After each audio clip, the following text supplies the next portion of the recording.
Muy buenos días, muy buenas tardes y muy buenas noches, como siempre decimos desde este pequeño y humilde podcast, porque no sabemos nunca cuándo nos estaréis escuchando o viendo. Hoy estoy con Marta Cau Auñón. Hola Marta. Hola, buenos días, buenas tardes y buenas noches. Muchísimas gracias por venir aquí a Sant Julià, a este pequeño setup. Y Marta, aquí en la mesa tengo un libro que tú has escrito recientemente, el manuscrito. Antes de empezar a hablar sobre este libro, me gustaría que nos indicaras dónde te puede encontrar la gente, qué redes sociales tienes. Sí, me pueden encontrar en Instagram. Es la historia de Artur Seguí, todo junto. También tengo una página de internet, lahistoriadeartursegui.com, incluso un correo electrónico, artursegui@andorra.ad. Quien me escriba, le contesto. Hay una cosa muy interesante que está justamente en la contraportada del libro, que es este código QR, donde pueden ver tu book trailer, que es espectacular, por cierto. Gracias. Pude estar en la presentación que hiciste aquí en Andorra, en la FNAC, y la verdad que estuvo muy bien. Marta, hace unos cuantos años ya que nos conocemos.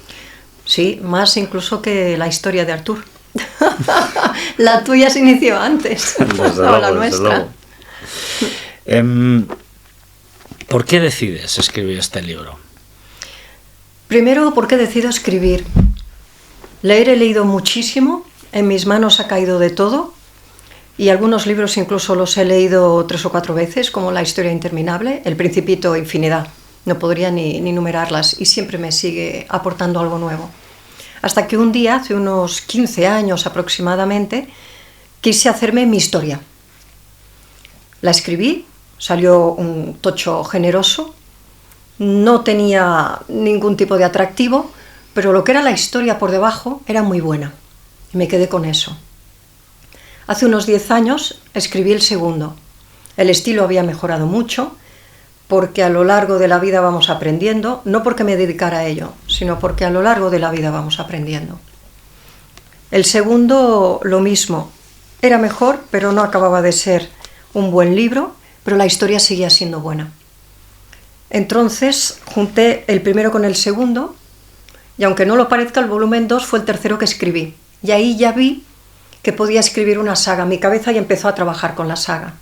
Y tú que me conoces sabrás que yo no me quedo en un libro, no me quedo en una trilogía. Cuando me lanzo, me lanzo. Y me lancé a saco. Entonces concebí los 6 libros que he escrito.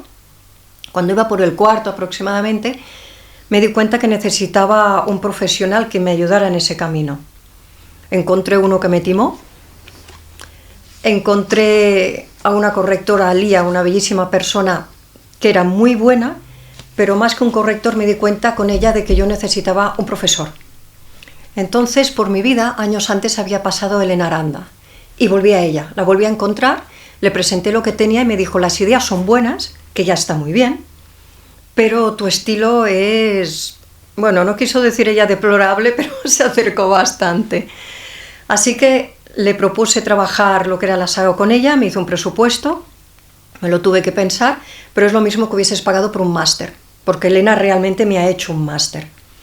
Yo lo que veía era cómo me iba cortando páginas, la historia se reducía, pero cuando veo el resultado final y lo que me está diciendo la gente que se lo ha leído, veo que el trabajo ha valido la pena. Con Elena he estado trabajando 5 o 6 años intenso. Cuando digo intenso me refiero a renuncia a vacaciones, renuncia a fines de semana, renuncia a disfrutar muchas cosas con la familia, porque tú estás encerrado en tu habitación, en tu despacho o donde sea, porque estás viviendo otra vida, que es la vida de tus personajes. De vez en cuando sales de la Batcueva, te relacionas con tu familia, vuelves a esa vida que ellos han seguido caminando e intentas atraparles, pero valió la pena. De leer creo que he conseguido pasar a escribir.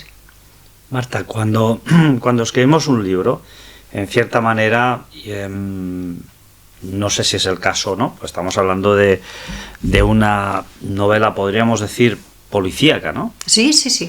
Cuando escribimos un libro, yo no sé si este es el caso, ¿no? pero te lo quiero preguntar. Trasladamos una parte de nuestra vida y de nuestras vivencias a esa aventura, a ese libro. No sé si este es el caso. Sí, completamente. Completamente. Aparte que creo que es imposible no reflejar algo de ti. Hay gente que me ha dicho, cuando lo leo, te veo a ti explicándomelo, porque es tu forma de hablar. Pero tienes que llegar a poner, aparte de que es lo que yo he querido hacer, no puedes expresarte en la voz de los personajes si es algo que tú no has vivido, porque sonará falso.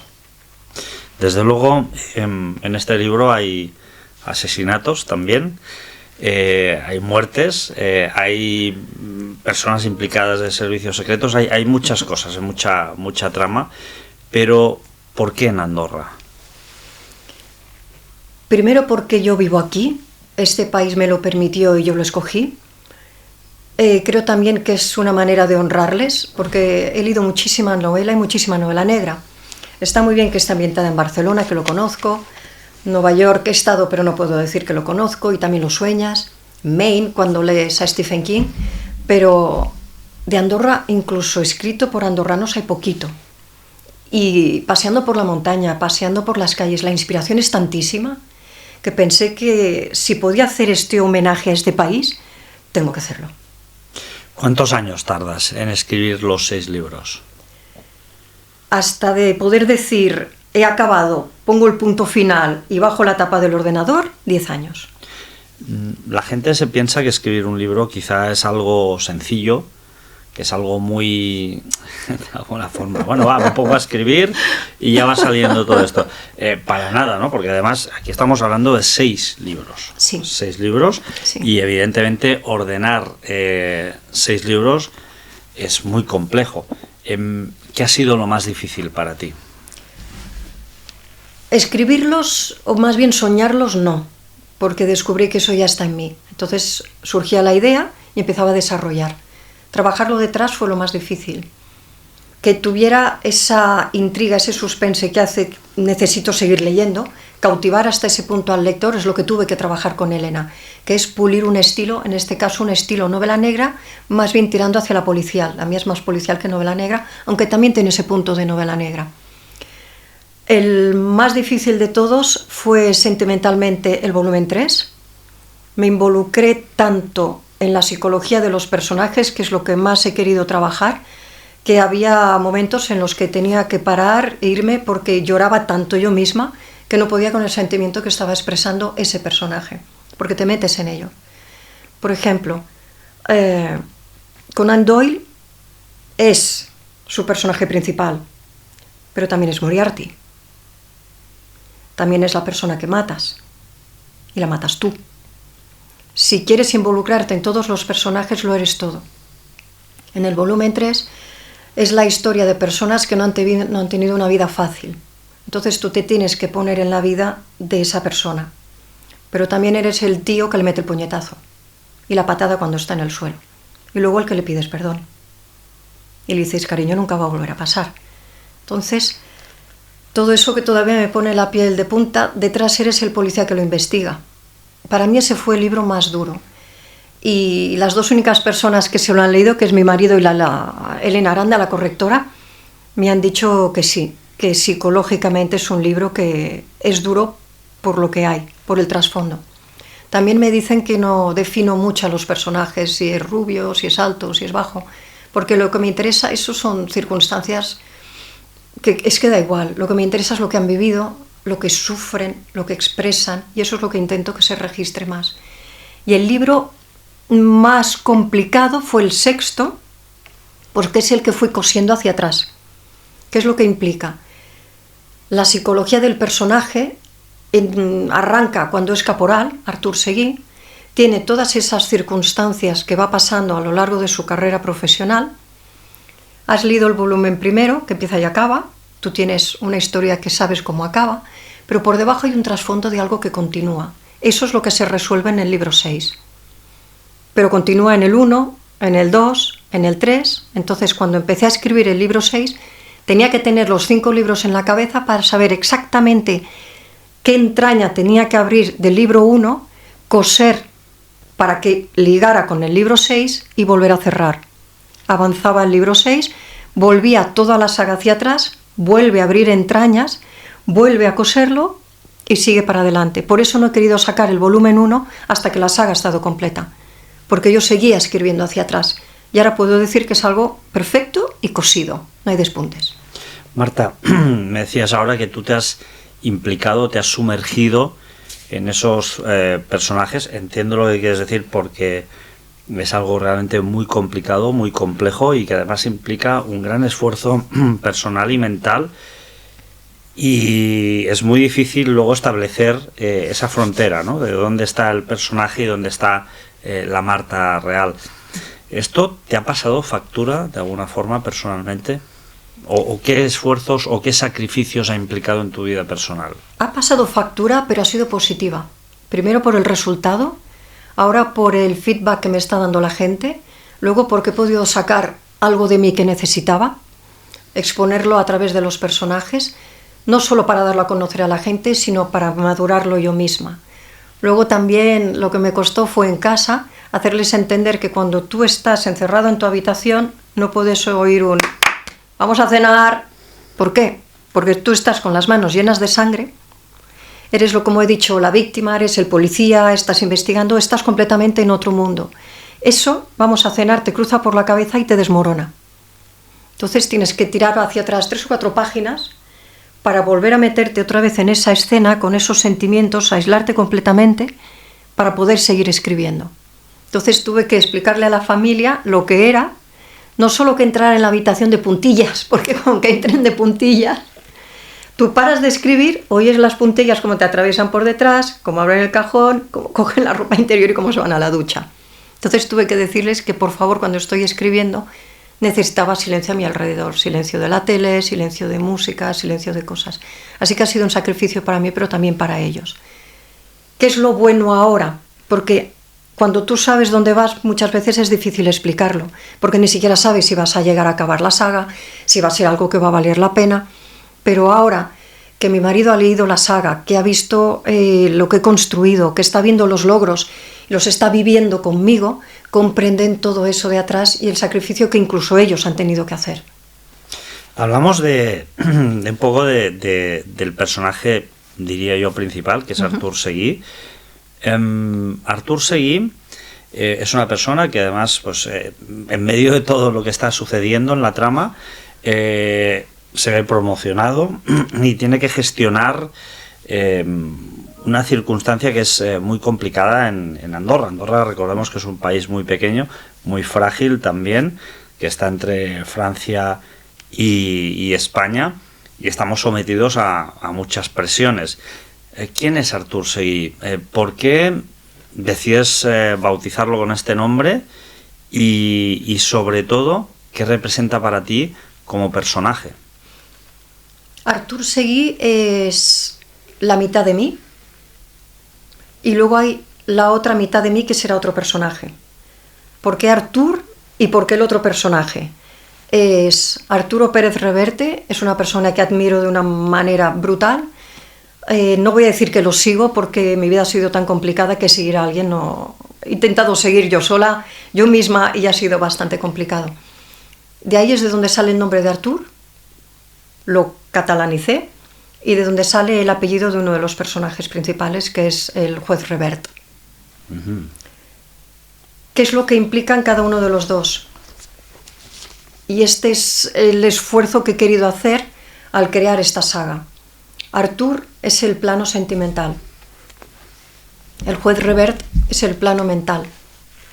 Más allá de una historia entre el bien y el mal, he querido contraposicionar, porque tampoco es una guerra, es contraposicionar lo que es una persona absolutamente mental de lo que es una persona que le tira más el sentimiento, y ver cómo reaccionan el uno con el otro, porque es la guerra que he tenido yo toda mi vida. Estamos en un país muy pequeño y hablamos de una trama internacional, luego explicaremos más cosas, pero la pregunta es, ¿da para tanto Andorra? En Andorra han pasado cosas tan bestias, podríamos decir. En Andorra ha pasado mucho y se ha callado más. y se sigue callando, y yo lo entiendo, se calla aquí y se calla en todos lados. Lo que pasa es que aquí, como es tan chiquitito, a veces es más complicado. Los últimos años, además, han pasado cosas como el tema de la BPA o cosas así que dices, es que tiene que influenciar, porque no...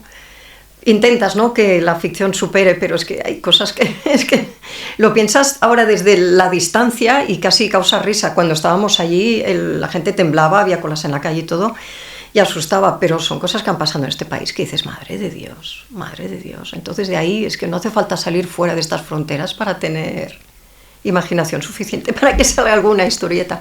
Aparte que las montañas inspiran, el país inspira y los andorranos inspiran. Es una de las primeras cosas que me chocó cuando llegué aquí. La libertad que vosotros respirabais era brutal, brutal. Solo con decir a la gente de abajo en Andorra no es necesario ponerse el cinturón de seguridad. Te decían, ¿cómo? Ahora sí. Ahora sí, y eso llegó después. Pero solo con decirles eso, o como dije en la presentación, en Andorra había 3 semáforos. Y no digo que los escucharan, pero había 3. Eran, no sé, así como decir, conocemos la civilización. Era una libertad total. Tú querías tener 3 empleos, era tu problema. Ahora estás cosido de leyes, estamos cosidos de radares, de semáforos, de normativas, pero la libertad que respirabas entonces, los límites te los ponías tú. Eso para mí fue fantástico. Además de las montañas y los paisajes de este país, fue lo que más me enamoró, los andorranos y vuestra forma de vivir. En este libro, Marta, empezamos a encontrar, ya no es Andorra de la que hablas, sino otra Andorra que ha ido evolucionando. Sí. La historia está en 2008, Sí. pasa en 2008, y hay un contexto clave que fue real en ese momento, y es que la Unión Europea estaba ejercitando una gran presión sobre el territorio andorrano porque había muchas personas pues que habían defraudado dinero a Hacienda en España. ¿Y qué hacían? Lo traían a Andorra. Sí. Y evidentemente con el beneplácito de las entidades bancarias. Yo mismo trabajé 8 años primero en Banca Casañ y luego en BPA. O sea, yo vi la venta de Banca Casañ de Grupo BNP a Schroeder Bank, de Schroeder Bank la venta a Caixa Catalunya, y vi también cómo la familia Cierco aquí en Andorra compró el banco. Por cierto, que cuando compraron el banco la familia Cierco nos subieron el sueldo a todos. O sea, yo, bueno, tan malos no serían, ¿no? Y estamos en ese contexto. Sí. ¿Cómo cambia Andorra a partir de ese momento? Pero en tu libro, hablamos de tu libro, evidentemente. ¿Qué es lo que sucede en ese momento que empieza a cambiar toda la historia? Sucede que los países de fuera ponen la lupa en Andorra, tal cual. En los otros paraísos fiscales también, pero ponen la lupa en Andorra. ¿Por qué? Porque es más frágil. Porque la pusieron en todos. Es tal cual, la pusieron en todos. Luego también hubo tramas abajo que empezaron a ver que abajo en Venezuela y en muchos sitios que empezaron a ver que aquí se estaba limpiando no solo dinero negro, que es dinero, digamos, de contratas o de cosas así, sino también dinero sucio. Y que afectaba ya a países como Estados Unidos, que afectaba a España, ya quería sacar por temas políticos o por lo que fuera. Y creo que la frase es de Sarkozy, que dijo: yo no quiero ser el copríncipe de un paraíso fiscal. Luego creo que este señor ha acabado como un manillar en el tobillo, pero bueno. Tiene un juicio ahora, sí. O en estos días me parece que tenía un juicio también. Sí, y juraría que era por corrupción. Pero bueno, creo que la frase fue de él y a partir de ahí los andorranos tuvieron que correr. ¿Por qué? Porque la Comunidad Europea, cuando estaba saltando toda esta crisis, que nos hemos olvidado de ella, pero fue muy dura, muy dura. Yo tuve que vivir y sufrir de inquilinos que llevaban 20 años pagándonos un alquiler, que me entregan las llaves llorando y diciéndome: un negocio de toda la vida, que lo he heredado de mis padres, me he gastado todos los ahorros que tenía y no puedo más, porque me tengo que ir a trabajar para otro, que vamos a ver para quién. Esa es la Andorra en la que arranca mi libro, porque es cuando yo empecé a escribirlo. Yo estaba ubicada mentalmente en aquel tiempo.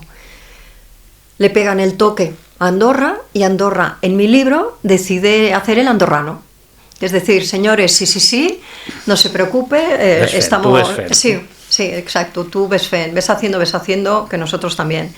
A partir de ahí monto toda la trama que da un poquito también a conocer lo que es la historia de Andorra, porque creí que también era importante que si lo leía alguien de fuera supiera un poquito de este país. Es una trama policíaca, no es una novela de historia, pero si podía dar esas 4 pinceladas, pues pensaba que también era importante.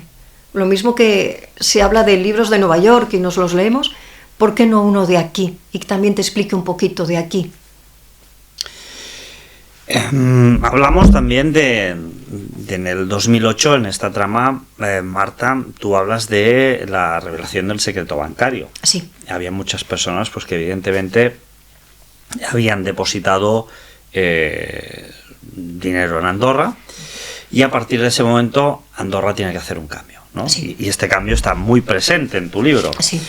Porque al final, bueno, yo soy español, resulta que hago una obra en España y cobro pues dinero en efectivo. Vengo a Andorra, lo deposito aquí en el banco. Tal cual.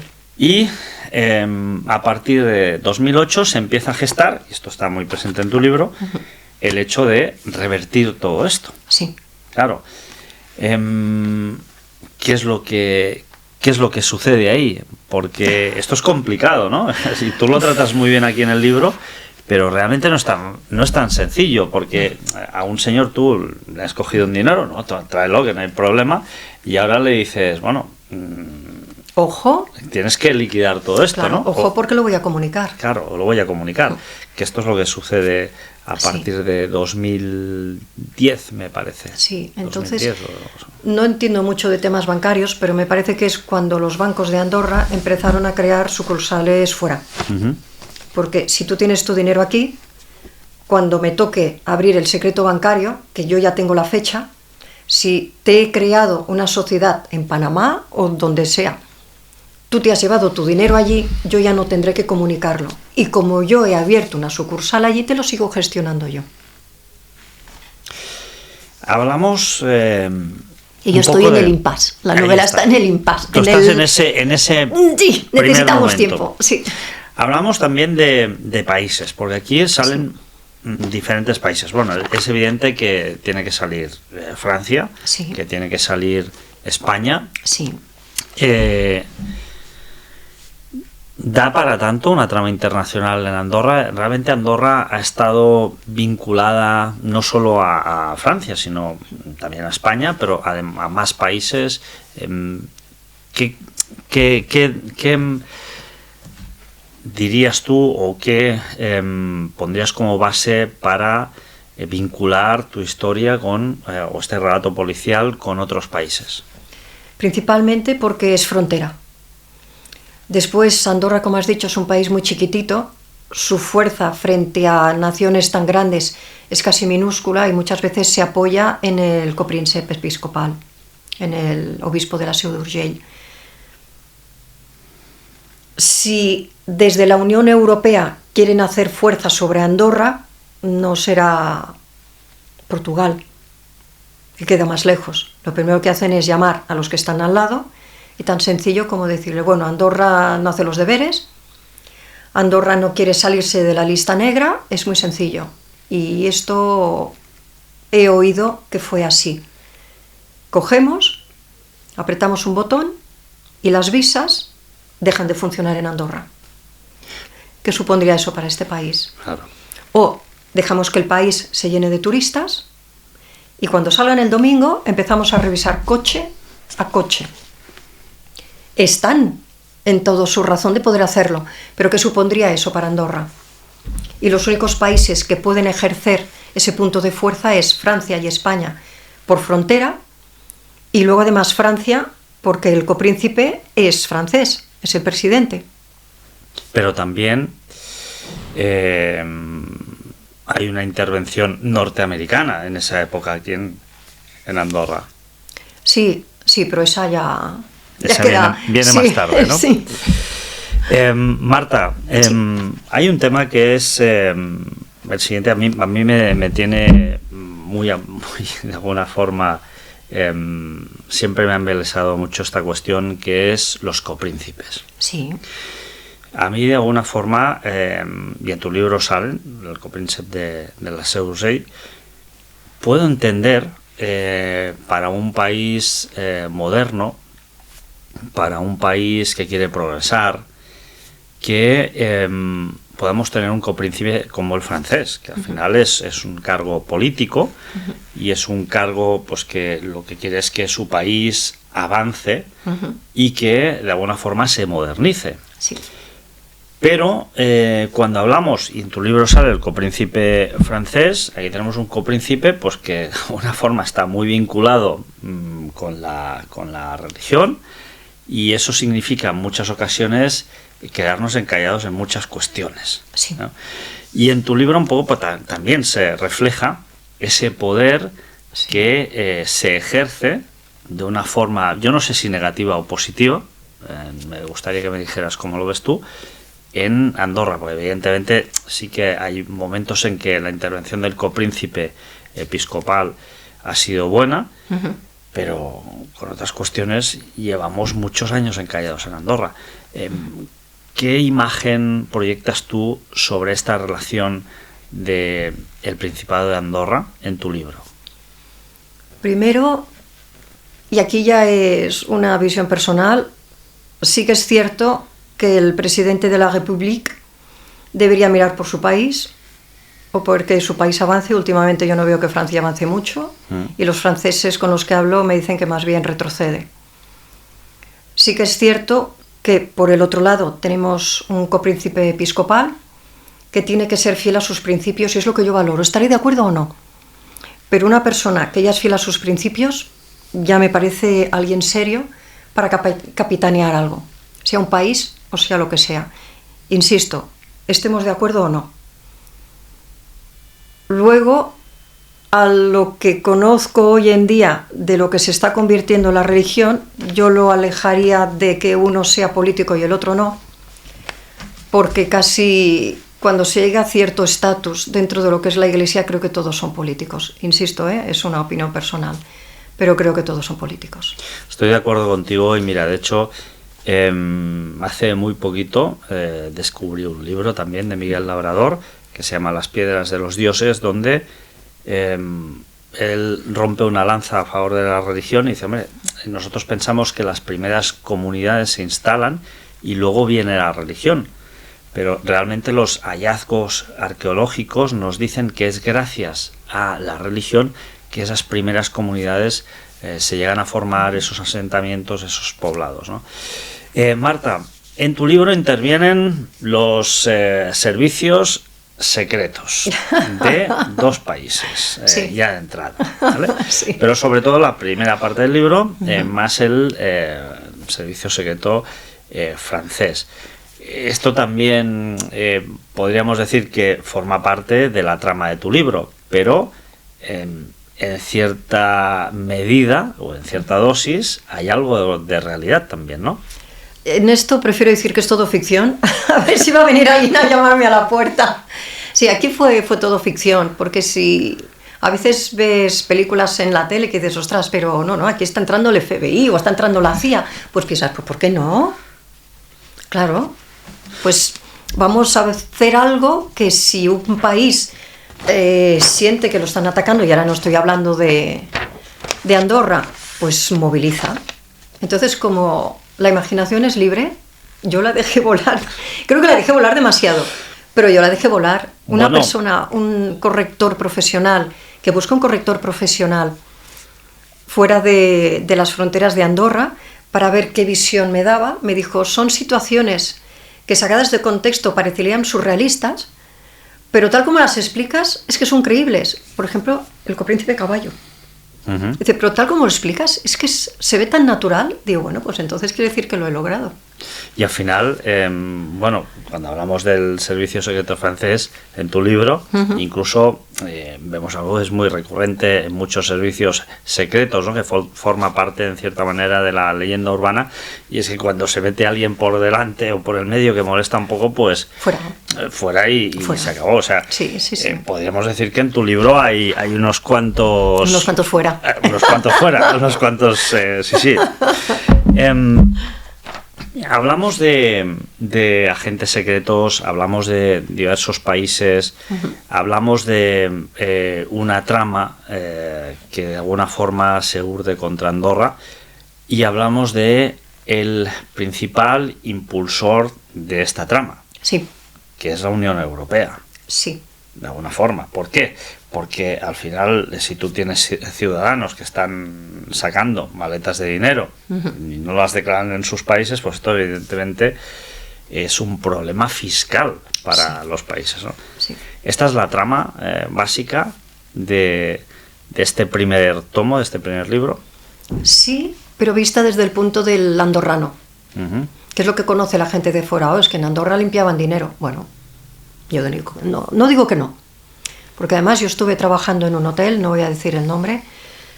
Yo estaba en la recepción y me vinieron dos señores, me enseñaron la placa, me preguntaron por un tipo, yo les dije está en la habitación tal, me dijeron vale. Entonces cuando llegó el jefe de recepción, una persona amabilísima, José María Pobrete, ya falleció, y le conté lo que me había sucedido. Me dice no, tranquila, del dinero ya se ha deshecho. Digo, ya, pero es que este señor llegó a las 10 de la noche. Dice, no te preocupes, para él el banco está abierto. Wow. Y eso lo he vivido yo. No me lo han contado, no me lo han explicado, eso lo he vivido yo. Entonces, pues desde el punto de vista del andorrano era algo que estaba aceptado, era una forma de vivir del país. Creo que no solo los constructores traían dinero aquí, yo creo que había más. Y tampoco hablo solo de gente de la farándula. Lo que pasa es que llegó un momento en que convino que se supiera. Por temas políticos de abajo de España, convino que se supiera. Es lo que yo interpreto, de lo que he ido leyendo y de lo que he ido viendo. Entonces yo lo apunté desde el punto de vista del andorrano, que es, bueno, pues si ahora hay que cambiar, cambiemos, pero con estilo. Sin ningún problema. Claro. O sea, Sí, enfrentamientos no. Enfrentamientos no. ¿Para qué? Pero claro, esto en cierta manera implica que esto también sale en tu libro. ¿Cómo vamos a orquestar esa, no sé si llamarlo traición, a esas personas que trajeron el dinero a Andorra, pero sí ese desvelamiento de ese secreto bancario, ¿no? Es decir, porque se nota que hay mucha tensión. Sí. El cap de govern también sale en el libro, hay reuniones con los ministros y hay momentos de gran tensión. Sí. Entonces al final, bueno, esto es difícil de resolver. Es, pero no te voy a decir cómo. Vamos a ver. Te obligo a leerlo. Hay un tema que es muy conocido en Andorra. Sí. Si uno va a Organyà, tiene las homilíes, y si uno habla de Andorra, que son documentos muy antiguos, tiene los pareatges. Sí, Hay un maletín, sí. aparece luego otro segundo maletín. Uno contiene unos documentos muy antiguos y el segundo maletín contiene de alguna forma la explicación o la resolución de ese primer maletín. Sí y no. Sí y no. Es el mismo maletín. Es el mismo Todo maletín. el mundo persigue el mismo maletín. Todos. ¿Qué hay en ese maletín? Hay que leer. Hay que leer. Se puede decir, porque está en la página 50, en la página 60, pero hay que leer. Es como, por ejemplo, lo que se muestra en el book trailer, que Héctor Romance, el director de orquesta, me dijo, ¿quieres que se vea lo que hay en el maletín? Digo, no, porque precisamente es lo que todo el mundo sigue. Y yo juego con lo que hay en el maletín. Unos documentos de los cuales se desconocía su existencia. Y ahí lo vamos a dejar, ¿no? Sí. Y eso, evidentemente, lo que hace es dar un giro completamente inesperado a la trama y recoloca absolutamente todo. Ahí está. Y a Andorra lo que le queda es correr y adaptarse. Correr y todos adaptarse. a por el maletín. Y en el libro, este correr y adaptarse, al final, ¿en qué se traduce? Hay muchas más muertes, hay muchas más aventuras en otros países. Hay la repercusión, que es lo que una experiencia como esta deja a los personajes.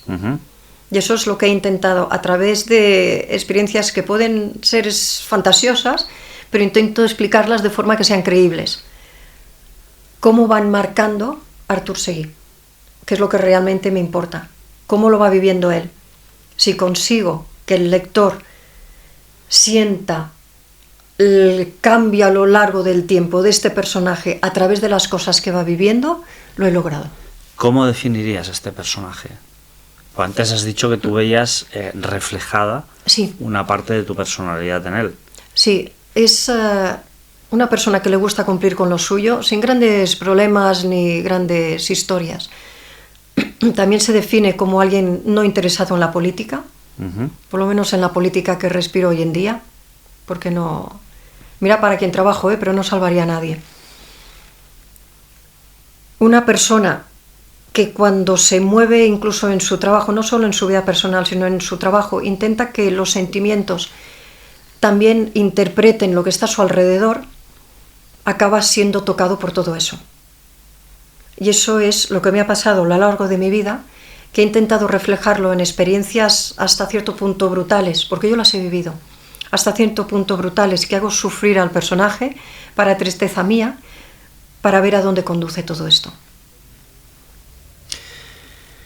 Cuando uno escribe un libro como este, sí, que refleja en parte vivencias que ha experimentado en primera persona, sí, algunas de ellas, ¿con qué objetivo lo haces, Marta? Primero es sacar algo que llevas tú. Para eso tienes que hacer el inmenso ejercicio de conocerte, de mirar hacia adentro. Una vez lo has sacado, lo paladeas para ver que sí, que no, dónde te ha llevado, qué te gusta, qué cambiarías, y entonces continúas. Es como un ejercicio de introspección de todo aquello que tú has vivido. Por eso creo que lo principal es vivirlo. Te pongo un ejemplo. Leonardo DiCaprio. Le podrían haber dado un Oscar hace muchísimo, porque como actor era buenísimo, es buenísimo. Pero todo lo que ha ido viviendo estos años ha llevado a que, a la edad que tiene ahora, le hayan dado un Oscar. Necesitabas esa madurez que expresa quien ha vivido cosas buenas y malas en la vida y no solo ha pasado por ellas, sino que las ha experimentado, las ha madurado, ha mirado hacia atrás y ha valorado todo eso que me ha aportado y he salido mejor. Esta primera parte de la saga se llama el manuscrito. Sí. Entiendo que evidentemente es por ese manuscrito que está en esa maleta. Sí. ¿Hasta qué punto es trascendental ese manuscrito? Es la base. Es la que hace que todo el libro se suceda y es lo que todo el mundo busca. Dada la importancia que tiene, es lo que todo el mundo busca. Quien se haga con él, se salva. ¿Tú te has planteado en algún momento el hecho de decir, pues sabemos que vivimos en un país donde la realidad supera la ficción? Sí. ¿Tú te has planteado en algún momento que parte de esta historia pueda ser real? Que a lo mejor deliberadamente, yo pregunto, en algún momento de la historia de este pequeño país se hubiera destruido algún tipo de documento. Puede ser, puede ser. Aparte hoy tenemos trituradoras que no dejan ni rastro. Y según en qué sitios todo es informática. Delete. Ya está. Solo que yo lo llevo a un punto fantasioso. Y lo que se ha destruido no lo sabremos nunca. No, desde luego. ¿Para qué? No lo sabremos nunca. Marta, ¿dónde podemos encontrar este libro? ¿En qué plataformas podemos adquirir el manuscrito de Marta Cabo Buñón? Se puede comprar en la FNAC, está también en las gasolineras Repsol, las que tienen espacio para libros, y desde mi página de internet hay 2 o 3 enlaces que se puede comprar en Amazon y en el Corte Inglés está también. En los enlaces los iré poniendo. ¿Tu página de internet es? Sí, lahistoriadearturseguí.com. Ahí está también el book trailer. Lahistoriadearturseguí.com. Sí, iremos poniendo también. Dentro de poco empiezo a rodar el segundo. book trailer. El libro, como ya está escrito, una vez el book trailer esté hecho, el libro ya está finalizado, lo mandaré a Círculo Rojo y tendremos portada, tendremos libro y si puedo, noviembre, diciembre, ya está fuera. En tu libro, Marta, que esto también puede ser una buena manera de conocer Andorra, nos transportas a varios lugares de Andorra, sí, evidentemente, ¿no? Y tengo que decirte, uno de los que me ha generado recuerdos prácticamente instantáneos es el restaurante Els Jardins. Sí. Bueno, ¿por qué? ¿Por qué sale este restaurante? Primero porque como está ambientado en una zona donde me muevo cada día, en el restaurante Els Jardins he estado varias veces y además con Tony, el propietario, y con Ricardo les tengo un cariño especial. Y para que mis personajes se vayan a tomar un café a cualquier otro sitio, pues me pareció un insulto. Así que los mandé a Els Jardins. Muy bien. ¿Y eso qué otros? Sí, está creando también un interés en la gente que lo está leyendo de aquí, porque les ubica en un sitio que conocen, con gente que conocen, por calles que igual recorren cada día, y eso les hace, no sé, es un cariño diferente. El pensar, ostras, mira, es que tampoco está en el siglo pasado ni en el otro. Bueno, el siglo pasado tampoco hace tanto de él. Pero, no sé, les da un caliu especial. Decir, no, es que ha pasado aquí. Dice, igual estaban sentados en la mesa donde estoy yo ahora. Oye, antes has dicho algo que quiero profundizar un poco más en ello, que es una frase que dices, oye, es que mi personaje empieza a hacer la Andorra.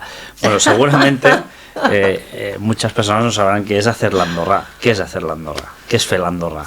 Por lo que yo he visto cuando he estado aquí, es que nunca te dicen que no, pero luego hacen lo que quieren. Son muy polite. Eso me recuerda bastante el catalán, solo que el catalán se ha europeizado más. El andorrano es más gentil. Es agradable, te dice que sí, por Dios, pero que evidentemente le dejes consultar. Y cuando ha consultado con este, como no le gusta la respuesta, se va a preguntar al otro.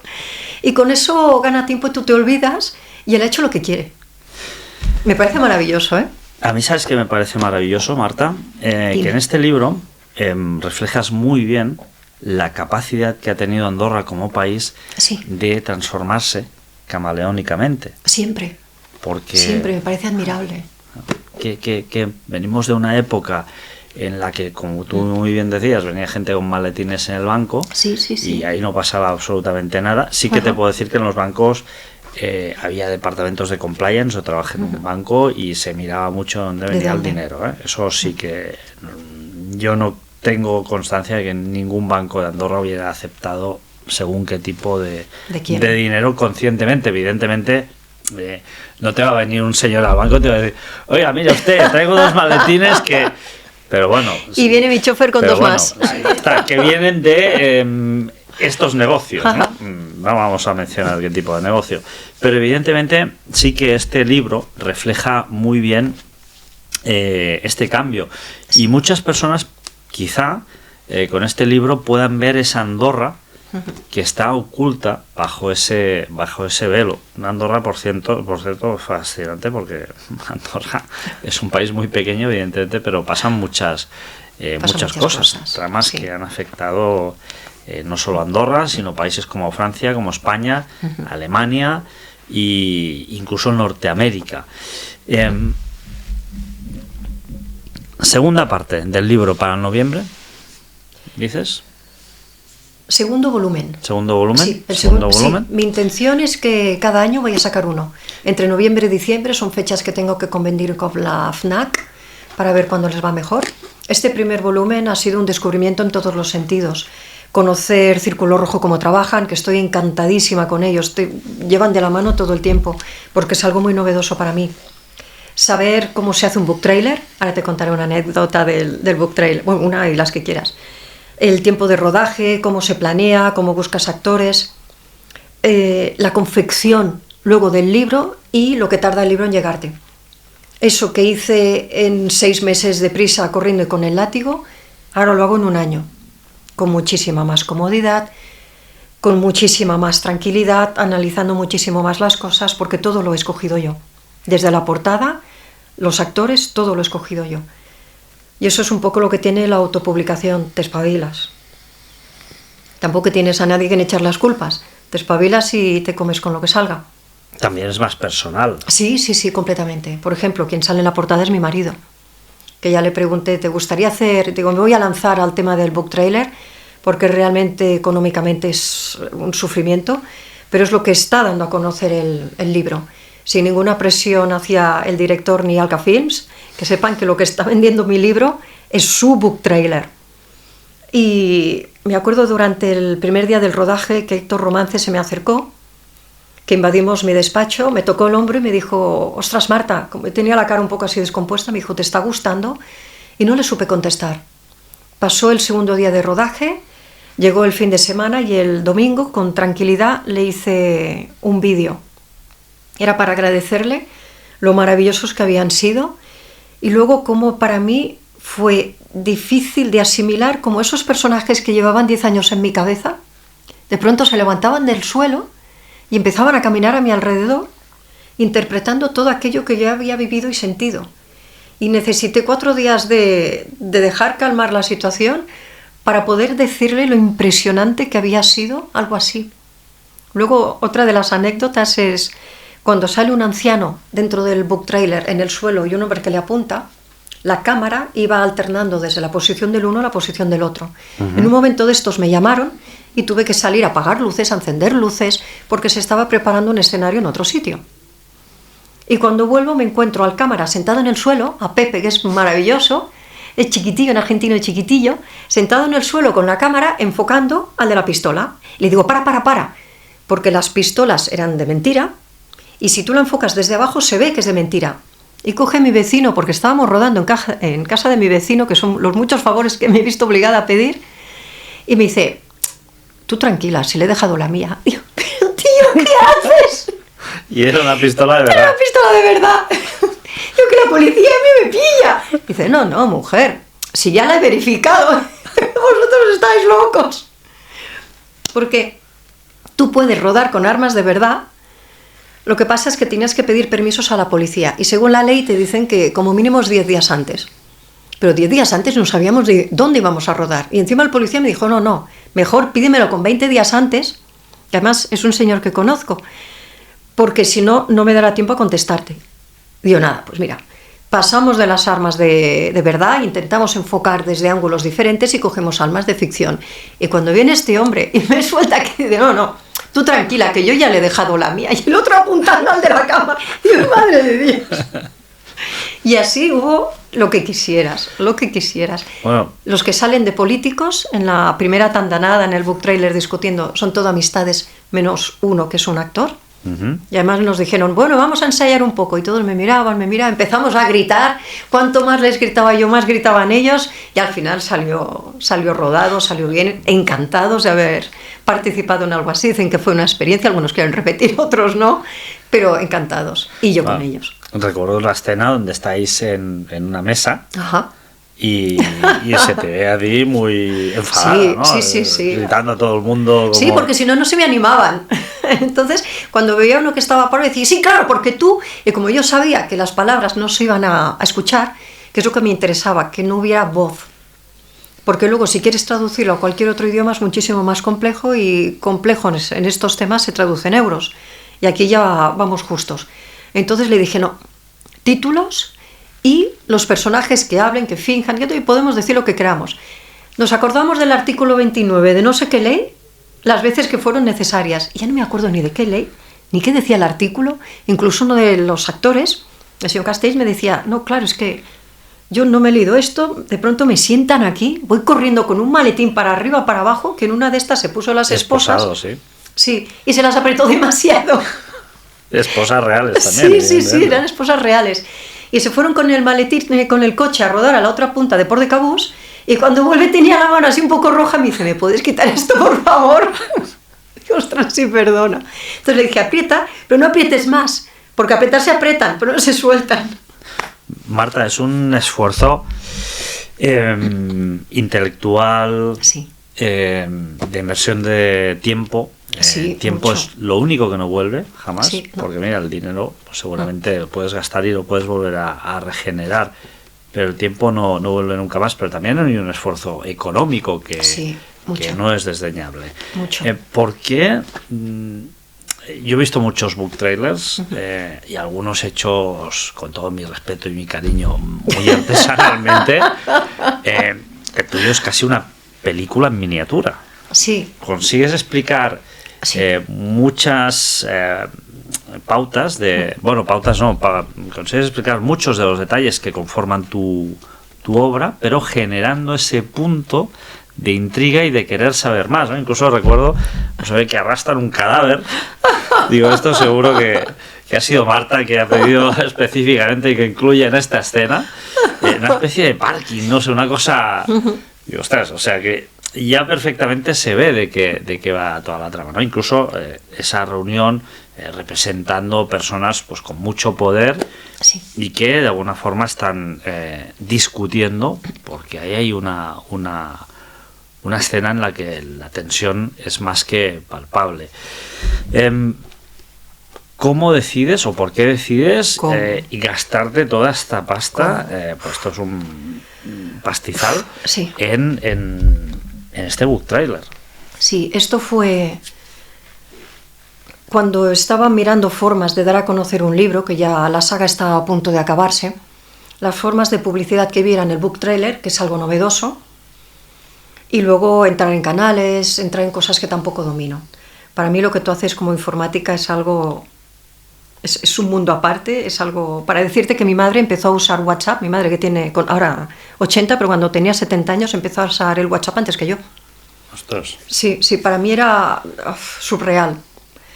Un cassette todavía no lo entiendo, así que imagínate un WhatsApp. Bueno, yo luego te voy a explicar una cosa que es lo que pienso de ti. Yo creo que estás magnificando un poco todo, pero bueno. Entonces, cuando acabé la saga, vi que la forma de dar publicidad, cuando nadie te quiere publicar, cuando me dicen, ostras, ¿cómo es que te has ido a Círculo Rojo? Miré todas las editoriales de Andorra, ninguna, porque me lo dijo el señor que antes llevaba La Trenca, me lo dijo, no publican novela negra. Bueno, yo lo intenté con 2, me dijeron que efectivamente no. Les dije a uno de ellos, me gustaría por lo menos reunirme contigo 5 minutos. 5 minutos y ya está. Yo no te vendo, te presento lo que quiero, porque con Círculo Rojo me lo voy a pagar yo. No te estoy diciendo que me lo pagues tú, es lo único que quería, no me quiero ni recibir. No pasa nada, es su empresa, me busqué otro camino, pero tuvo que pasar por irme fuera. Fuera cuando no te conoce nadie, cuando no has escrito nada, cuando ni siquiera tienen tiempo para leerte. Te tienes que ir a la autopublicación. Por suerte, Círculo Rojo ha trabajado muchísimo la autopublicación y lo tienen por la mano. Aparte de que te llevan por la mano, tienes un profesional para cada campo. Un profesional que te acoge y te va pasando de departamento en departamento. Un profesional que se encarga solo de la portada.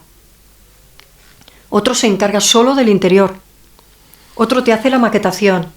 Otro te hace la comercialización. Otro te hace la distribución. Y tú vas hablando en cada momento con la persona que está dedicada única y exclusivamente a eso, un profesional. Tuve que salir fuera, pero necesitaba mi publicidad.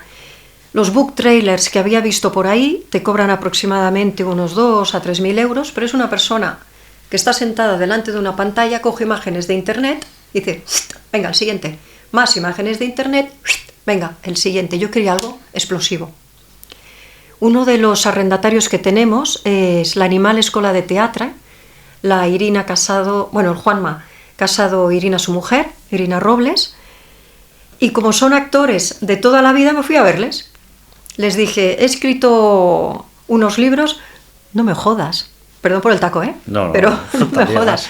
Digo, sí, es una saga policíaca, quedaron alucinados porque nadie sabía esta faceta de mí. Digo, y ahora quiero sacarlo. Quiero dar el paso de darlo a conocer. Como me dijo Elena Aranda, puedes dejarlo en un cajón, pero lo que has hecho es muy bueno, sería una pena. Y es verdad, porque me hubiese quedado la mente en ese cajón toda mi vida. Así que me tiré a la piscina con los libros y luego me tiré a la piscina otra vez con la publicación. Cuando les expliqué lo que era, de qué iba y cómo quería dar a conocer el libro, me dijeron enseguida un nombre, Héctor Romance. Entonces llamé a Héctor, le vendí mi historia, quedamos en una cafetería. Lo primero que hizo él fue enseñarme un corto de también 2-3 minutitos de lo que él era capaz, y dije, es él. Es él. La capacidad que tiene este hombre de capturar sentimientos románticos, de miedo, de tensión, y eso lo has visto en el book trailer. Para mí fue impresionante. Para mí fue amor a primera vista con este señor. Pero luego a él le tenía que gustar lo que yo había escrito, porque tenía que ser un matrimonio. Si lo que yo he escrito no le captura esa capacidad tan maravillosa que tiene él, no llegamos a ningún sitio. Le dejé el libro, esperé, me llamó al cabo de unos días, me dijo que encantado, que le parecía algo brutal, que estaba emocionado con la idea, pero tenía que pasar por su jefe, que es el lado económico, que es el propietario Albert, el propietario de Alca Films. Entonces, a Albert le dije que en un principio mi idea era hacer un book trailer para toda la trama, para los 6 libros, pero no sabía cómo capturar imágenes de todo sin estropearme yo la intriga. Entonces les dije, bueno, como llevo 10 años ahorrando para esto, que no solo te robas tiempo, también te robas muchísimas otras cosas. Tengo un coche que tiene 20 años, que voy cruzando los dedos para que no pete, y me he gastado el dinero de comprarme un coche. Pero bueno, es eso lo que me refería a lanzarse a la piscina. He renunciado a mucho por cumplir mi sueño. Alberto me llamó, le dije que yo quería hacer finalmente un book trailer por libro, que hasta el tercer book trailer yo tenía fuerza económica para hacerlo, y a partir de ahí, si había revenu, yo tiraba para adelante. Si no lo hay, me tengo que plantar. Seguiré sacando los libros, los 6 libros los voy a publicar sí o sí, pero los book trailers me tenía que quedar en el tercero. Entonces es cuando ellos se ajustaron económicamente, que es lo que me dijo Alberto, tonto no soy. Si yo te ahogo con el primero, no llegarás donde quieres. Y en cambio aquí nos estás abriendo a nosotros como empresa una posibilidad brutal, que es un campo de negocio que ni habíamos pensado en él. Empezamos a trabajar primero el guión del book trailer, que por temas económicos míos se tenía que reducir a 2 días. No había más. 2 días a piñón, a lo que consiguiéramos. Los escenarios tenían que estar cerca para no tener que desplazarnos mucho, y como no podíamos rodar en el Pas de la Casa por temas de tráfico, nos fuimos a Port de Cabús, que creo que fue el día que más tráfico hubo en el puerto. Pero bueno, hubo hasta un señor inglés, un chaval joven, que se paró y nos dijo en inglés, dice, ¿qué estáis haciendo? Digo, estamos rodando un book trailer. Y lo primero que dijo, ¿a book trailer? Digo, sí. Dice, ¿qué es? ¿James Bond?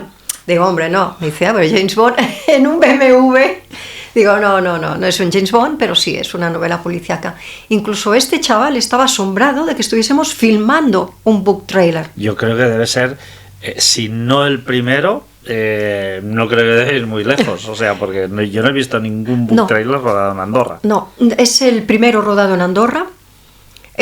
Yo creo que es de los primeros que han sido rodados exclusivamente para ser book trailer, porque hay algunos que son eso, o imágenes capturadas de internet, que es uno más entre millones, o un book trailer extraído ya de una película que ya se ha rodado. Pero rodar exclusivamente un book trailer para presentar un libro, yo creo que hemos sido de los primeros. Por eso estaba todo tan en silencio, nadie había visto el book trailer, no se hablaba de book trailer a nadie, estaba todo absolutamente capado. Héctor es aquí no es mío el premio, hay que dárselo a Héctor, es el que tiene la capacidad de extraer del libro lo que más intriga, lo que más puede vender, y juntarlo de tal manera que no hace falta que lo que sucede al principio del libro esté al principio del book trailer, sino que él ha ido mezclando instantes del libro aleatoriamente hasta crear esa intriga en el book trailer. Y yo cuando lo vi me quité el sombrero, no solo los pelos de punta, me quité el sombrero. Estamos tan emocionados que ya le dije, cuando pasó el año, le dije, ahí te mando el libro 2, sueña. Sueña es otra de las cosas que le agradeció, que yo no le iba coartando lo que es su imaginación. Incluso él se giraba y decía, ostras Marta, aquí, ¿qué te parece? Digo, mira tío, ya en confianza, yo ya he escrito y he soñado lo que tenía que hacer, ahora disfrútalo tú. Disfrútalo tú, hazlo como te dé la gana. Yo lo estoy disfrutando tanto, viviendo aquí con vosotros, viendo esto como se hace una realidad, que se venderá o no se venderá, es que ya llega un momento en que me da igual. Solo la gente cuando me para por la calle, vecinos, dice, bueno, voy por la página tal, pero al final se sabe o no se sabe. Digo, pues acábalo, mujer, pero al final se sabrá. Digo, pues acábalo. Eso para mí ya es Ayer me encontré con un amigo mío que cuando estaba en la presentación y vi que compraba el libro, pensé, ostras, lo está haciendo no por compromiso, por amistad. Ujú. Porque no le gusta leer. Pues me mandó un WhatsApp estas Navidades diciéndome que se había fulminado el libro, que se había enganchado a la saga, a él que no le gusta leer, y que a ver cuándo sacaba el siguiente, y que felicidades y que enhorabuena.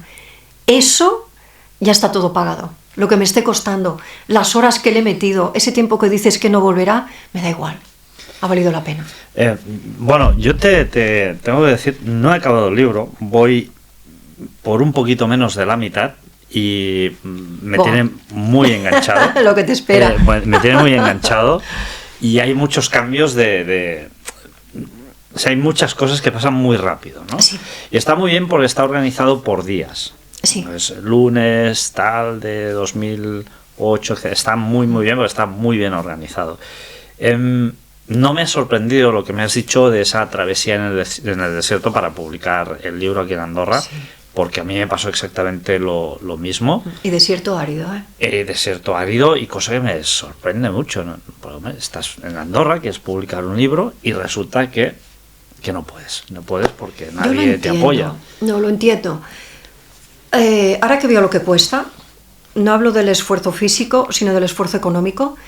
Entiendo que editoriales que son tan chiquitillas como este país, que pueden publicar 2, 3 libros al año, y no siempre, porque es el dinero que tienen, que no se la quieran jugar con alguien nuevo que no conocen, no entiendo que ni siquiera hayan querido leerse el libro. Sí, cuando me dijeron que no estaban interesados en la novela policíaca, hubo una persona que me dijo, pero si es lo que se vende ahora, digo, ya lo sé. Es igual, es su empresa, son sus normas, y lo respeto. La siguiente bofetada la recibí cuando llamé al Ministerio de Educación, que es lo que tiene este país, que es tan chiquitito, que puedes hablar directamente con el ministro o la ministra. Y me dijeron que esto se llevaba desde la Biblioteca Nacional. Sí. Llamé a la Biblioteca Nacional y me puse en contacto con la directora. Me explicó que un libro escrito por un andorrano puede ir a las ferias, porque ahora tenemos un stand en la feria de Madrid, en la feria de Barcelona, y están luchando para ir a la feria de Guadalajara, saltando el charco. Me dijeron que sí, le pregunté si yo podía estar vendiendo el libro, porque nadie lo va a vender mejor que yo ya hago ese esfuerzo, que yo me desplazo, y me lo pago yo todo.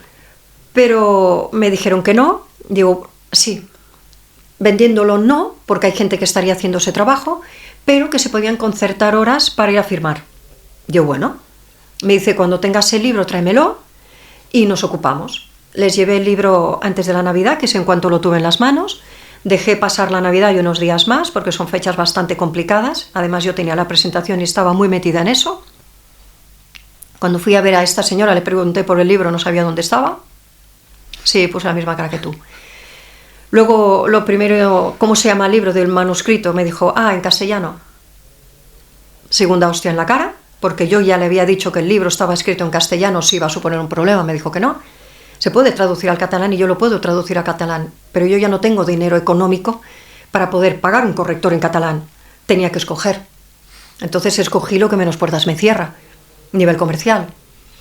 Y luego me dice que, claro, la gente que... Estoy esperando la respuesta todavía, que la gente que va al stand son las editoriales.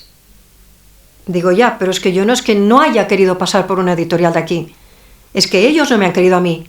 Entonces, como escritora de aquí, porque hace ya casi 30 años que estoy aquí, no he pedido la nacionalidad porque considero que la nacionalidad andorrana pertenece a los andorranos. Y yo tampoco quiero renunciar a la mía, porque soy lo que soy. Y lo que ponga en un papel no me va a cambiar lo que yo soy. Y cuando ella me dice que mirará a ver dónde puedo encajar, pues es la siguiente hostia. Y no te han mirado nada aún, ¿no? Bueno, estoy ¿Estás? esperando que me contesten, pero como sea un poco la andorrana, me van a oír, porque ya sé cómo es la andorrana. Entonces, si ya te encuentras con todos estos problemas mientras tú estás haciendo un book trailer, que estás promocionando el país y las montañas y todo lo exótico y bonito que tiene este país, lo ubicas aquí. Yo podría haberlo ubicado en Barcelona, me la conozco mejor que la palma de mi mano. Pero estás haciendo todo ese esfuerzo, estás enamorada de todo esto. Y lo primero que tienes son, primero una, y luego cuando vuelve la mano del otro lado. No tienes depósito legal en Andorra, imagino. Pues No. Lo ¿Registraste en España sí, o en...? Cuando yo registré el primero, aquel que estaba tan mal escrito, de eso hace 15 años, me fui a un notario y le dije, vengo a registrar esto. Cuando vio el tocho me dijo, te has quedado a gusto. El señor Bartomeu, le tengo un cariño también especialísimo. Le dije, sí, bueno, luego ya lo trabajaré, pero por lo pronto la idea que era buena ya estaba allí, ya era mía. Luego aprendí que podías, a través de la embajada de aquí, podías registrarlo en la propiedad intelectual de España. Entonces, como española, procedí así, registré los 6, antes de dárselos a nadie para leerlos. También en la embajada se comportaban conmigo, era maravilloso. ¡Ahora ya está aquí la Martita con otro tocho! Eran encantadores, pobretes. Ahora a una persona de la embajada, no voy a decir el nombre por respeto, porque no sé si me lo permite o no, fui, le di el libro, le dije gracias porque esto lo ha sufrido conmigo desde el principio, que venía aquí con mis preguntas, venía aquí con mis dudas, venía aquí con mi por favor ayúdame y una lagrimilla para ver si daba pena. Sé que alguno de los que le dejé se lo leyó, porque yo le pedí por favor que quería conocer su opinión, pero se lo leyó cuando yo todavía no había pasado por la fase de corrección. Espero que se lo lea ahora y que me diga qué es lo que piensa. Entonces, cuando ya decides pasar por círculo rojo que está abajo, te lo registran abajo. Da igual, está registrado, está protegido y todo, pero el proceso de registro se ha hecho abajo. Abajo me refiero a España, que es una de las notas que pongo, es que para los andorranos abajo quiere decir España. Está claro. Francia decimos Francia, pero abajo es España. Yo puedo decir que conozco a Marta, te conozco hace muchos años. Marta eres una persona extremadamente inteligente. Ostras. Extremadamente inteligente. No te permiten mentir, ¿eh? No. Y además la gente que me conoce sabe que yo no miento. O sea, no vale y muchas pena. veces esto pues me ha costado grandes disgustos. Y perder amistades, entre comillas. Bueno, si pierdes una amistad es que no era una amistad. Es que no era amistad. Marta, eres una persona muy inteligente. Yo hace muchos años que te conozco. Eres de las pocas personas que cuando hablas miras a los ojos. A mí me gusta mirar a la gente a los ojos. Y te puedo asegurar que este trabajo refleja una inteligencia brutal. Está muy bien escrito. Gracias. Y es una trama que desde luego yo no hubiera imaginado jamás que esto pudiera escribirse aquí en Andorra, y que desde luego recomiendo mucho porque refleja, si uno quiere entender Andorra, si uno quiere comprender cómo funcionamos en este pequeño y extraño país, diría yo también, porque la manera de funcionar, la manera de pensar, la manera de hacer de los andorranos es muy compleja. Sí. Es una especie de puzzle de cubo de Rubik, ¿no? Sí. Que la primera vez cuando te lo hagan desordenado dices, ostras, ¿y esto ahora cómo lo resuelvo, no? Y al final, con el tiempo y la práctica, aprendes a resolver el cubo de Rubik, ¿no? Y al final, con el tiempo y la práctica, aprendes a entender a cómo pensamos y funcionamos aquí en Andorra, que es muy complejo. Y desde luego puedo decir que este libro es una gran manera de aproximarse a Andorra, de aproximarse a esa mentalidad que nos ha hecho tan específicos en este país, no digo ni buena ni mala, sino completamente diferente. Sí, tal cual. Y que evidentemente pues es un libro que a mí, insisto, voy por un poquito menos de la mitad, pero me tiene muy enganchado. Yo hace 3 días exactamente he empezado a leerlo. 3 días, pero no he tenido tiempo antes, y la verdad es que es un libro que tenéis que leer porque es brutal, porque refleja absolutamente todos los intrínculos que hay en Andorra, algunos visibles a simple vista y algunos muy escondidos. Subversivos. Tú también los defines aquí muy bien. Marta, vuelvo a preguntarte, sí. ¿Dónde podemos encontrar este libro? Lo podéis encontrar en la FNAC, y ahora diré una cosita de la FNAC también. Todas esas curiosidades que he ido viviendo están en la Repsol, donde tienen librería, y en la página de mía web, lahistoriadearturseguí.com, y allí iré poniendo cuando salga un nuevo book trailer, cuando va a salir las nuevas publicaciones. Allí se puede encontrar todo, puntos de venta, absolutamente todo. ¿Y gente que esté en España? ¿Amazon, Sí, por sí, ejemplo? sí. ¿En Amazon lo Sí, pueden sí. comprar? Sí. Sí. Muy bien. Pues, De la FNAC, la chica con la que tengo relación, la persona que se encarga, se llama Marta también. Ajá. Y le dije, ¿me puedo acercar a conocerte? Me dice, sí, claro. Quedamos 5 minutitos, que se convirtieron en 15 porque a mí también me gusta hablar mucho. Y le hablaba del book trailer. Y tenéis un proyector y el book trailer. Y al final me mira y me dice, ¿pero tú qué presentas? ¿Un libro o un book trailer? Le digo, no. El book trailer es el que dirá de qué va el libro. Y además, el que presenta el libro. Es el que presenta el libro. Yo explicaré un poquito sobre mí, pero el book trailer presentará lo que yo he hecho, la novela. Me dice, vale, y se queda así, no muy convencida. Luego nos monta la sala, faltaron sillas, que estoy encantada con la cantidad de gente que vino. También con las ventas, me han dicho desde la FNAC que he sido como autopublicadora y de aquí una escritora del Principado top, que ya es un buen calificativo. Y luego cuando estábamos con la presentación, me acerco a ella y le digo, ¿has visto el book trailer? Se pone toda tímida pensando que la iba a reñir. Me dice, sí. Digo, ¿y qué tal? Me dice, brutal.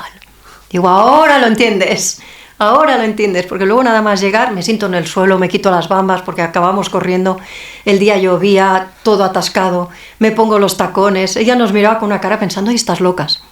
Me dijo, traes los libros que consideren, nos presentamos con 3 cajas de libros, casi de 100 libros, pensaba, ¿para qué? Bueno, pues se vendieron 2. Luego le digo, no, yo no necesito sillas, yo voy a estar de pie, a mí déjame un micrófono, que yo me lo monto todo. Y yo creo que la Marta se asustó, y la Marta de FNAC se asustó y pensó, Dios mío, lo que va a pasar aquí. ¿Era la primera vez así que presentabas algo en público? La primera. Pues, macho, La primera. Niquelado, bordado, Y te voy a decir más, el sábado precedente se me escapó el perro en la montaña. Wow. Sí. El día que yo hice la presentación, el perro llevaba 6 días desaparecido. ¿Son los nervios? Llevaba 50 kilómetros de montaña, y por aquí, buscando el perro, arriba y abajo, sin dormir, sin comer, con los nervios atacados. No pude ensayar la presentación lo que quería y encontramos el perro el día siguiente. Pues quedó la presentación brutal.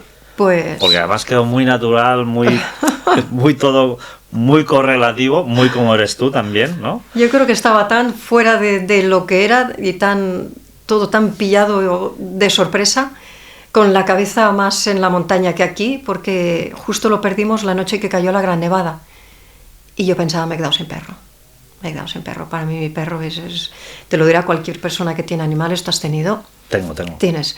Y era un sin vivir, y estabas sentada en el sofá y te ponías a llorar, y estabas en el despacho y te ponías a llorar. La gente se volcó de una manera abismal y fue lo que hizo que yo tuviera ganas de volver a salir, porque al domingo siguiente había tirado la toalla. Me desgañité y recorrí kilómetros para arriba, para abajo, tenía las manos congeladas, la cara congelada, venga a silbar, y el perro no aparecía. Digo, ya está.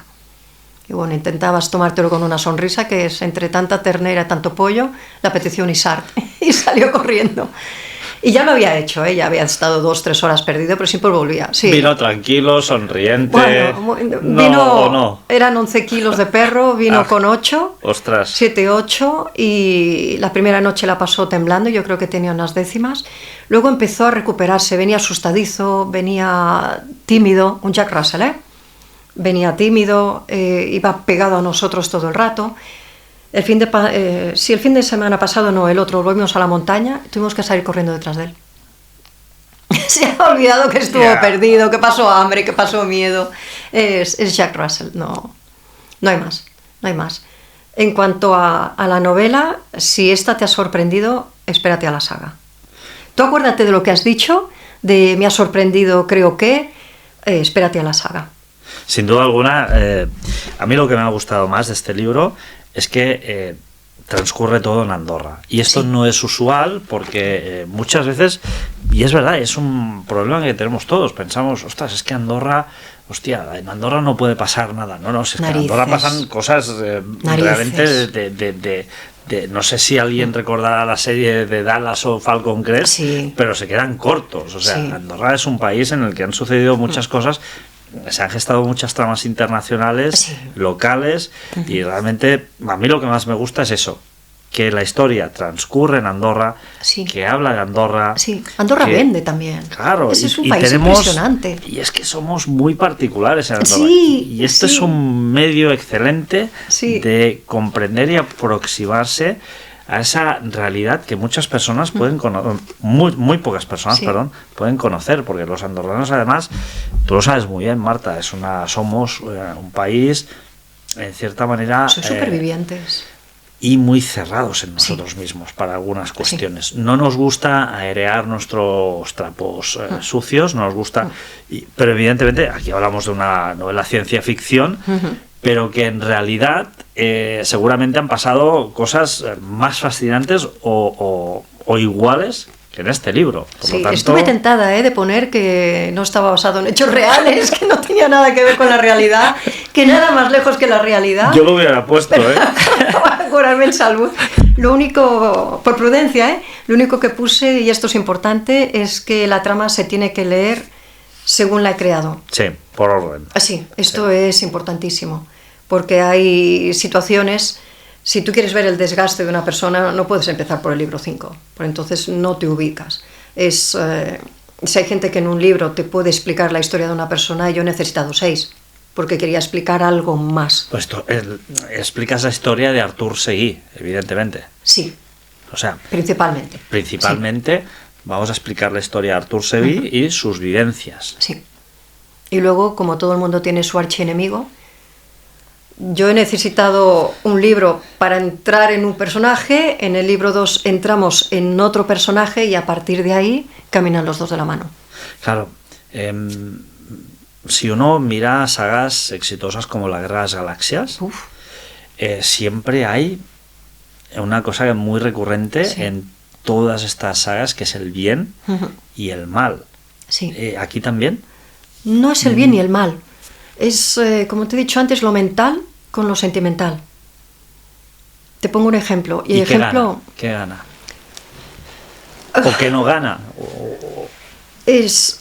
Por eso no quiero que sea una guerra, es una contraposición.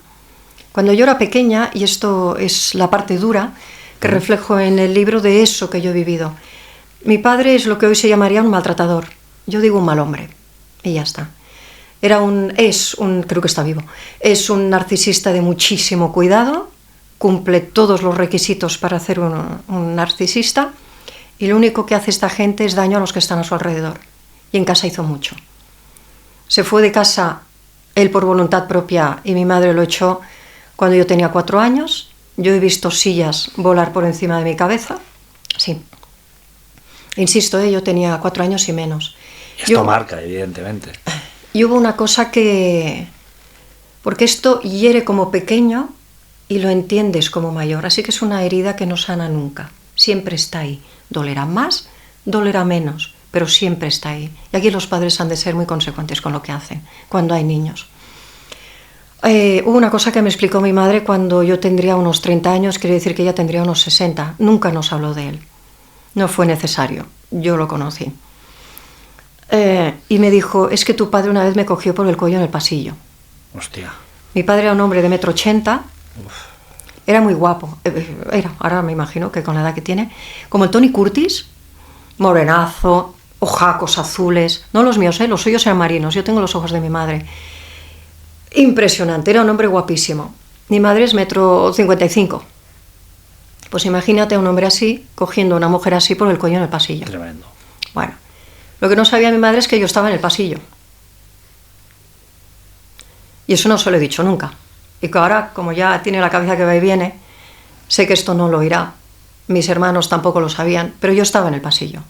Madre, imagínate, tú tienes hijos, imagínate a tus hijos con 4 años. 4 hijos tengo, claro. Sí, viendo una escena así. Me acuerdo que salí corriendo, me escondí en la cama llorando y mi hermana me preguntó, ¿por qué lloras? Ella no lo había visto, yo sí. Yo seguí llorando y ya está. Pues esa frase también me quedó. ¿Por qué lloras? Porque he seguido llorando toda mi vida. Y estos son cosas que de alguna manera tenían que salir. ¿Tú quieres reflejar en estos dos sentimientos lo que te sucedió a ti? Sí, entonces, ¿cómo se come algo así un niño? Ya no de 4 años, porque tú sigues creciendo. ¿Cómo te comes algo así?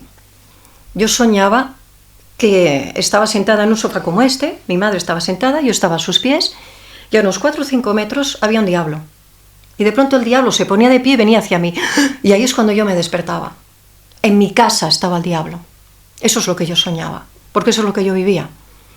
Yo soñaba que el Tibidabo era una montaña de fuego, un volcán, explotaba y venía la lava y me comía. Cerca de mi casa. Yo soñaba, y dicen que tú cuando sueñas no te ves morir. Yo me he visto morir. Era una habitación oscura, de techo bajito, con una bombilla colgando. Y yo tenía una sartén en la mano, que lo importante no es lo que tú visualizas, sino lo que tú estás sintiendo en ese sueño. Lo curioso es cómo te lo refleja el subconsciente, pero lo importante es lo que tú estás sintiendo en ese sueño. Me fascina cómo lo recuerdas. Sí, no, es que es vívido. Me conectas una tele y te lo paso. Y yo levantaba la sartén, todo estallaba, y yo me caía hacia atrás, muerta. O sea, eso que te dicen, sí, es lo que yo estaba viviendo. Y el sueño más revelador de todos, que lo entendí 20 años después, 30 años después, es cuando yo bajaba por San José de la Montaña, charlando con mi hermana tiene 5 años más que yo tendría unos 8 o 9 años en aquella época. Para mí mi hermana es Piscis, es alegría, yo soy Libra. Íbamos caminando por allí, era una conversación alegre, era de día, llegamos a la travesera de Dal, que para quien no la conozca es una vía de 3 carriles de ida, 3 carriles de vuelta, y de pronto pasa un autobús y arrolla a mi hermana. Tal cual. Entonces yo me voy, cojo la cabeza de mi hermana y me desperté por lo amargo que lloraba. Eso es lo que me despertó. Y esto lo entendí años después. Yo era una niña que iba con el corazón en la mano. ¿Qué es lo que hacen todos los niños? ¿Qué es lo más normal? En este mundo, un niño no puede ir con el corazón en la mano si está viviendo lo que yo estaba viviendo. Entonces mi subconsciente tomó una decisión. El corazón lo metimos en una cajita y a partir de ahora me voy a encargar yo. Y es lo que yo salvé de mi hermana, la cabeza. Desde entonces me convertí en una cabeza, en alguien que mete los sentimientos en un cajoncito porque solo crean dolor y nos estamos muriendo. Entonces se ocupa la cabeza y la cabeza lo que hace es procesar. Lo entendí muchos años después porque tuve una persona que se sentó a hablar conmigo de todas y otras cosas de la vida y una vez le expliqué este sueño y lo vio inmediato. Me dijo, ahora entiendo por qué eres tan mental. Pero en cambio, cuando mejor eres, es cuando eres espontánea. Es cuando realmente eres tú. Entonces volví a aquella época y a mis sueños y entendí por qué tuve que convertirme en algo que no soy, que es una cabeza pensante, que protege un corazoncito. Y eso es lo que he intentado sacar en esta saga. Más allá de una novela negra, de gente que corre, de coches que explotan, de cadáveres o de fantasía, lo que he intentado es poner, por un lado, un personaje que es principalmente sentimental y por el otro, un personaje que es principalmente mental y ver qué pasa. Yo te puedo decir, Marta, que yo conocí a esa Marta que tenía un muro de protección grande que pude de alguna forma pasar al otro lado de ese muro de protección en cierta manera y que siempre me sorprendiste, continúas sorprendiéndome y no es un cumplido, es la realidad. O sea, yo siempre me he intentado rodear en mi trabajo de mujeres. ¿Por qué? Porque considero que sois mucho más inteligentes, pensáis con la cabeza más templada, con una organización mucho mejor que los hombres y evidentemente pues aquí se ve, ¿no? Se ve en tu libro reflejado y puedo decir que tuve la gran suerte de conocerte hace un montón de años. Igualmente. Y que nunca has dejado de sorprenderme y que ojalá nunca me dejes de sorprender. Y ya tengo muchas ganas de que llegue noviembre para tener este segundo libro y que en estos próximos días voy a acabar de leer tu libro. Yo ya sabes que lo que menos me sobra es el tiempo. Sí, lo sé. Y no leo novela. O sea, no leo novela. Es la segunda que me leo. Porque ya sabes, lo mío es el misterio, la ufología sobre todo. Pues es un honor. Es la segunda que me leo. Es un honor. Y de otra chica. O sea, las dos únicas novelas que me he leído son de dos mujeres. Y os puedo asegurar que las dos son fascinantes. Marta, yo espero que de alguna forma esto que has explicado también sirva a muchas personas, porque detrás de un libro siempre hay algo. Siempre hay algo, hay un sentimiento, hay una necesidad de trasladar un mensaje que puede servir seguramente para otras personas. Y yo aquí creo que hay un mensaje de fortaleza, de una persona tremendamente fuerte, una persona que no solo se ha hecho a sí misma, sino que ha construido, podríamos decir, algo maravilloso alrededor de ella, y que todos los que te conocemos pues sabemos cómo trabajas, que eres una persona incansable, que cuando... Pensé que ibas a decir tozuda. No, tozuda yo creo que también, ¿no? O no, sí, un poquito, ¿no? Constante. Bueno, constante. Es mi lado maternal. Mi madre es Capricornio. Esa es otra. Mi madre es Capricornio, que son completamente mentales. No sé si conoces alguno, si eres Capricornio, pero son completamente mentales. Lo procesan todo. De ahí es donde he extrapolado bastante de lo que soy. Mi padre es Tauro. El Tauro, cuando lo cabreas, agacha la cornamenta y embiste con todo. Luego el cabrón, con perdón, se va tranquilo. Pero tú te miras y está llena de cornadas. De sangre, casi. Entonces, ¿no? Tengo una cabeza que procesa mucho, pero cuando me los inflan es que arremete el Tauro. Lo bueno o lo malo es que soy balanza y llevo toda mi vida equilibrando el uno y el otro. Pero no soy capaz de ser los dos, excepto cuando conduzco.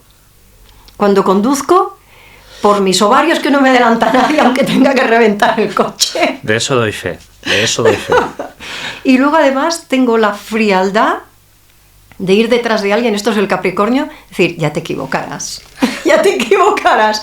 Y puedo ir 2 horas pensando, ya te equivocarás, y zasca. Si te paso, por mis muertos. Ahora me he calmado mucho, Me he calmado mucho, pero he fundido, fundido motores. Puedo garantizar que a Marta le pesaba el pie. A Marta le pesaba y le continúa pesando el pie. Tengo el pie malo. El tobillo no me va bien. Pero esto es algo típico de Andorra. Yo creo que cuando llegas a Andorra ya tu mente se transforma ahí. Sí, ahora se están domando. Lo mismo que han domado primero a los franceses y luego a los españoles. Pero yo me acuerdo cómo era el español de hace 50 años con el coche, daba miedo. Daba miedo. Y los chavales cuando salían, no como ahora que te enseñan a rodar, aprendían a conducir. Vale que reventaban neumáticos, pero aprendían a conducir. Ahora te enseñan a rodar. Y encima ahora es peor, porque el coche lo hace todo. Nos están subnormalizando. Yo soy de las que se resiste, lo apaga todo en el coche y la responsabilidad es mía. Y la ABS porque no sé cortarlo. Pero el resto lo tengo todo apagado. Tremendo. Marta Cau, el manuscrito, sin duda, un libro que no os va a dejar indiferentes y que os va a aproximar a esa Andorra desconocida, esa Andorra de la cual pues solo vemos una pequeña parte. Muchísimas gracias por... Ha sido un placer. Por venir, Marta. Ha sido un placer y encantada, todo. Cuando quieras. Muchas gracias, Marta. Pues ya está, ya tenemos aquí. Paramos ahí.